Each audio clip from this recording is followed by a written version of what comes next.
ഇന്നത്തെ സ്പെഷ്യൽ കപ്പ ഉപ്പുമാവാണ്. കപ്പ കൊണ്ട് നമ്മൾ ഉപ്പുമാവ് ഉണ്ടാക്കാൻ പോവാണ്.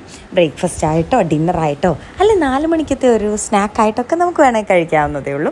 കപ്പ ആദ്യം ചെറുതായിട്ട് കട്ട് ചെയ്തിട്ട് അത് നമ്മൾ പുഴുങ്ങിയെടുക്കുകയാണ് വെള്ളത്തിലിട്ട്.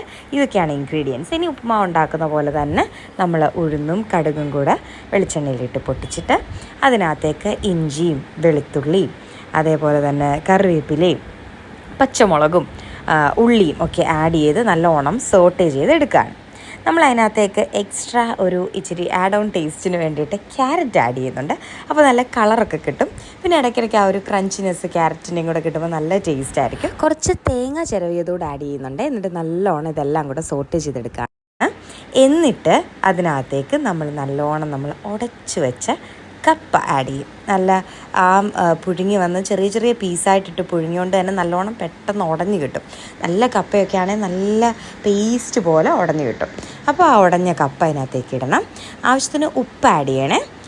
കപ്പയിൽ നമ്മൾ ഉപ്പിട്ടിട്ടുണ്ട്, എന്നാലും നമ്മൾ ആ ഉള്ളിയൊക്കെ സോട്ട് ചെയ്യുമ്പം ആവശ്യത്തിന് ഉപ്പൂടെ ആഡ് ചെയ്തിട്ട് കപ്പ ഇതിനകത്തേക്ക് ഇട്ട് നല്ലോണം ഉടച്ചെടുക്കുകയാണ്. സിമ്പിൾ, അത്രയേ ഉള്ളൂ. നമ്മുടെ കപ്പ ഉപ്പുമാവ് റെഡിയായി കഴിഞ്ഞു.